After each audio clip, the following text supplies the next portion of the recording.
প্রতিটি agro farm চ্যানেলে আপনাদের স্বাগত জানাচ্ছি। সহজ পদ্ধতিতে মৎস্য চাষ এবং উন্নত প্রযুক্তির ছোঁয়ায় মৎস্য চাষ এ বিষয়ে আজকে আমরা কথা বলবো।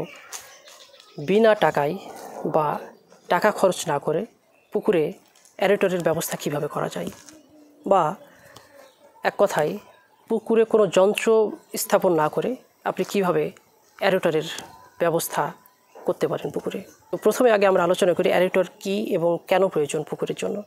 ধরুন একটা ঘরে, ছোট্ট একটা ঘরে, আমাদের বাসাবাড়ির ছোট্ট একটি কক্ষে আমরা 50 জন অবস্থান করছি। তাহলে 50 জনের জন্য সেই ঘরে অবস্থান করা 5 মিনিট 10 মিনিট পর কিন্তু আমাদের কষ্টদায়ক বা অসহ্যনীয় হয়ে যায়। তো সেই ঘরে যদি একটি এসি লাগানো হয় তাহলে 50 জন মানুষ কিন্তু অনায়াসে থাকতে পারে। আবার সেই ঘরে যদি কোনো এসি না লাগিয়ে আপনি একটি ফ্যান লাগান এবং 5 জন অবস্থান করেন তাহলে অনায়াসে থাকতে পারবেন। কিন্তু আপনি যদি 5 জনের বেশি 50 জন থাকতে চান তাহলে ফ্যানের মাধ্যমে কিন্তু সেই আরামদায়ক অনুভূতি আপনি পাবেন না, আপনাকে এসি লাগাতে হবে। তেমনি একটি পুকুরে যদি আপনি মাছ চাষ করেন, সেখানে যদি পুকুরের আকারটা যদি ছোট হয়, আপনি যদি সেখানে 100 পিস মাছ ছাড়েন, সেই 100 পিস মাছ যেমন অনায়াসে থাকতে পারবে।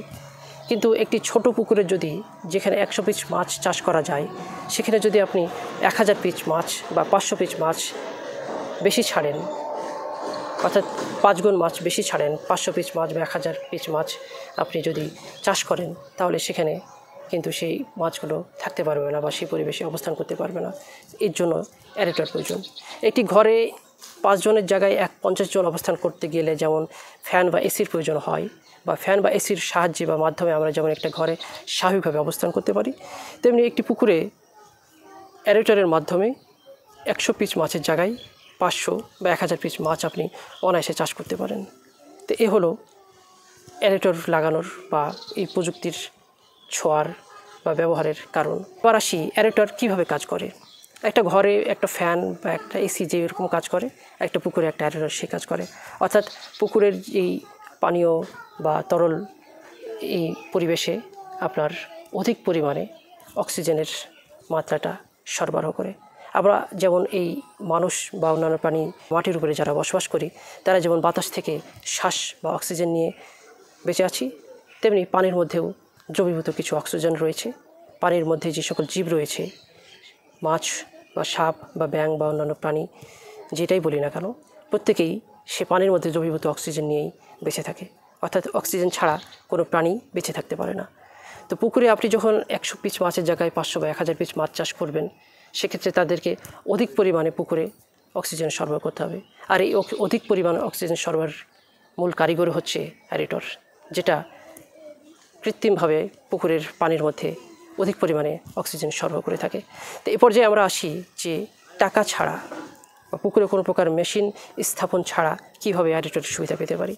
1 নম্বর, আপনি যদি কোনো টাকা খরচ করতে না চান, বিনা টাকায় যদি পুকুরে অ্যারেটর স্থাপন করতে চান, তাহলে 1 নম্বর পদ্ধতি হচ্ছে আপনাকে কলা গাছ কাটতে হবে এবং কলা গাছের সেই কাণ্ডগুলোকে কেটে টুকরো টুকরো করে পুকুরে ফেলে দিতে হবে। কলা গাছের যে ভিতরে আপনি যদি কাটেন, দেখবেন যে কলা গাছের কাণ্ডের ভিতরে ছোট ছোট ফাঁকা বায়ু কুঠিরে রয়েছে বা বায়ু স্তর রয়েছে, যেগুলোতে বাতাস দ্রবীভূত থাকে বা বাতাস লুকায়িত থাকে। সেই অক্সিজেনগুলো পুকুরের পানির মধ্যে দ্রবীভূত হয়ে যাবে বা মিশে যাবে, যার ফলে পুকুরের পানির মধ্যে আপনি অনায়াসেই বিনা পয়সায় অ্যারেটরের সুবিধা পাচ্ছেন। যদি পুকুরে কখনও মাছ ভেসে যায় অক্সিজেনের অভাবে, তাহলে এই মাছগুলোকে অক্সিজেনের মাত্রাটা ঠিক রাখার জন্য আমরা কলা গাছের কাণ্ডগুলো কেটে পুকুরে দিতে পারি, যাতে পুকুরে মাছের জন্য প্রয়োজনীয় অক্সিজেন তারা এখান থেকে পেতে পারে। পাশাপাশি এই একটা বিষয় মাথায় রাখতে হবে, সেটা হচ্ছে আপনি পুকুরে যদি অ্যারেটর সুবিধার জন্য বা অক্সিজেন সুবিধার জন্য বা মাছ ভেসে যাওয়ার কারণে কলা গাছ দিয়ে থাকেন, এটার একটা নির্দিষ্ট মাত্রা বা নির্দিষ্ট দিন রয়েছে। এই কলা গাছগুলো পুকুরে প্রয়োগের পর এই কলা গাছের রঙগুলো বাদামি বর্ণ ধারণ করার সাথে সাথেই বা বাদামি বর্ণ রং ধারণ করার আগেই পুকুর থেকে এগুলো তুলে নিতে হবে। কারণ যখনই এটার রং বাদামি বর্ণ ধারণ করবে, তখনই এটার পচন ক্রিয়ায় উল্টা প্রতিক্রিয়া হবে।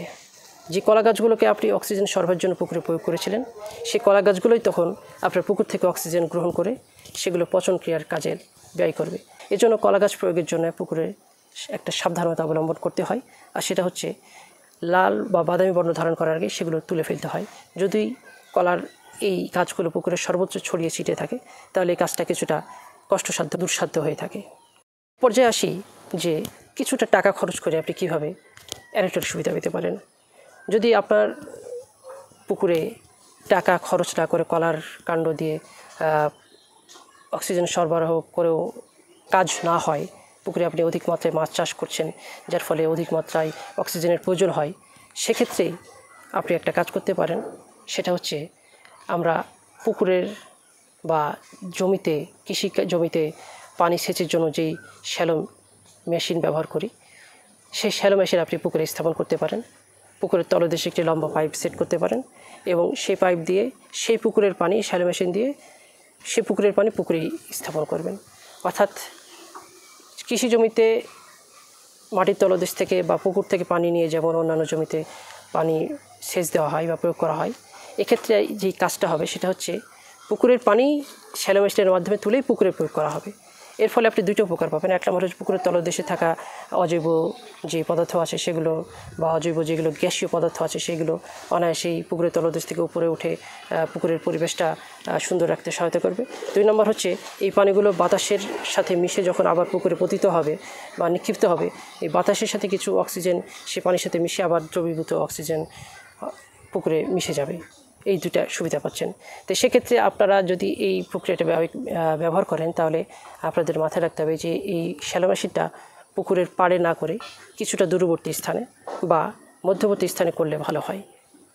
আমরা জানি যে পুকুরের তলদেশের মধ্যের যেই স্থানটা রয়েছে সেই জায়গাটার গভীরতা বেশি হয় এবং যে কোনো গভীরতার জায়গায় যেই জায়গায় তলদেশ থাকে সেই জায়গাতেই তরল বা জৈব পদার্থগুলো জমা হয়।